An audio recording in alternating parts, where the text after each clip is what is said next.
Magandang araw mga kaibigan.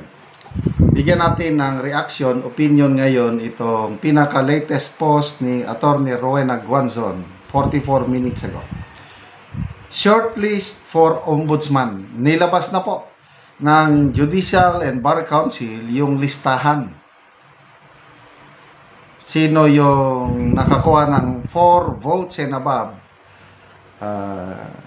nakasama sa shortlist, isasubmit sa Pangulo para ang Pangulo dito siya pipili ng isa na maging ombudsman natin. So ito yung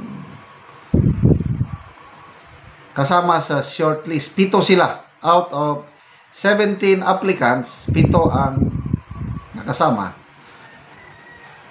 Sa kasamaang palad or I don't know kung saan ang ninyo, either kasamaang palad or sa swerting nakasama si Secretary Boying Rimulya sa shortlist, but hindi pa rin siya makakasigurado dahil may malakas siyang kalaban. At kung akong pipiliin nyo, itong kalaban ni Secretary Boying Rimulya, ito ang nakikita kong pipiliin na ombudsman, na magiging ombudsman. Okay. So number 1, Mike Aguinaldo. 6 votes. Siya ang pinakamataas. Stephen Cruz, 5 votes. Samuel Gerland, 5 votes. Ana Liza Lugan, 5 votes. Ito yung dark horse, pinakamalakas. Tahimik lang ito. Hindi masyadong napapag-usapan. Kaya lang, sa tingin ko, ito si Ana Liza Lugan ang magiging ombudsman. Paliwanag ko mamaya. Mario Lopez, 4 votes. Mosngi, 4 votes. Rimulya, 5 votes. Sino kaya itong 5 na bumoto kay... anyway, part of due process. Pinili siya. Di okay. So, bakit may pinakamataas na boto si Mike Aguinaldo? Tingnan ko itong former COA commissioner pala ito. Dito may nag-comment, Clark Aquino. Michael G. Aguinaldo is the wise choice for ombudsman. He combines integrity, independence, and intelligence, a rare blend in public service. As former COA chair, he modernized audits, exposed inefficiency without fear, and upheld accountability beyond politics. His spotless record and deep legal expertise makes him the kind of ombudsman the nation needs. Firm, fair, and incorruptible. Sana siya ang mapili. Ariel Arellano sabi dito, if independent siya para sa justice, walang pinapanigan, well qualified siya. Siya na nga siya ma-pick up. Pinoy appointed po ba si Michael Aguinaldo? Yan. Okay. So, ito ang mabigat. Sabi dito, NG Aguilar Culaban. Whatever Mr. and Mrs. want, they get by hook or by crook. Meaning to say, kung ano ang gusto ng Pangulo, o kaya ang First Lady, yon ang matupad. Kawawang bayan. Okay. Sino si Ana Liza Lugan? Matagal na nag-post si Mr. Rigoberto Tiglao tungkol dito. Ano daw, ito yung unang inappoint o pinili ni attorney, hindi pa siya First Lady noon Attorney Liza Araneta Marcos sa kanyang law firm, MOST, ano ba yung M?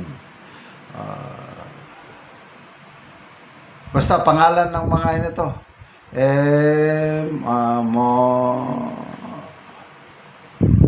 So, matagal na silang nagsama ni First Lady Liza Araneta Marcos. Itong si Ana Liza Lugan. Siya ngayon ang Deputy Executive Secretary for Legal Affairs. Nasa Malacanang mismo.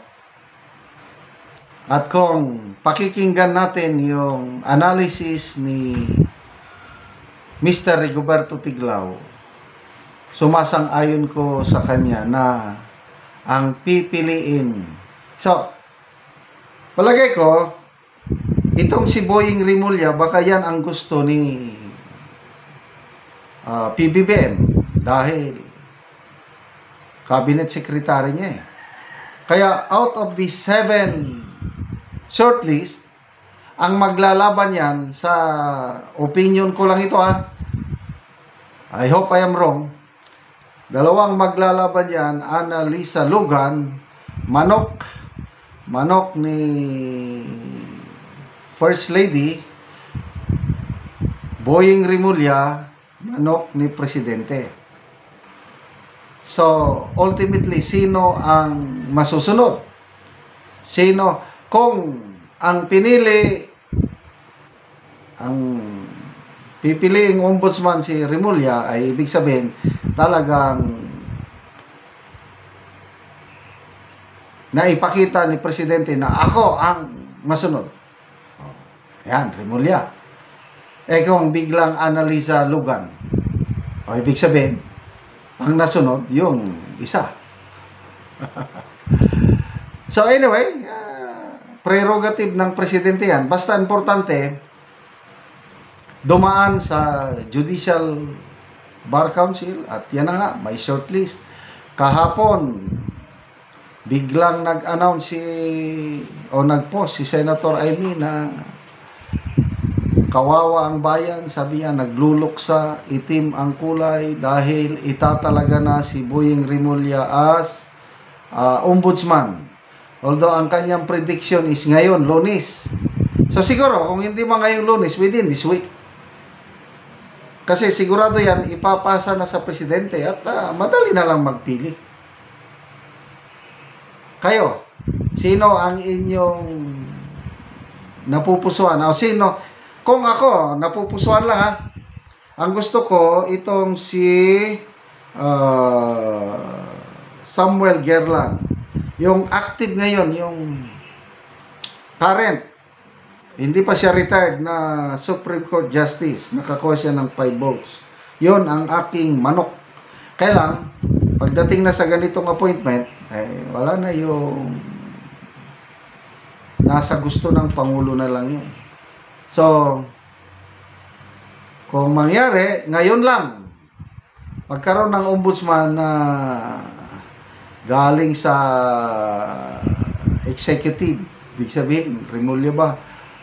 Mas mabuti na lang si Attorney Ana Marie Lugan dahil wala siyang masyado sa political career eh.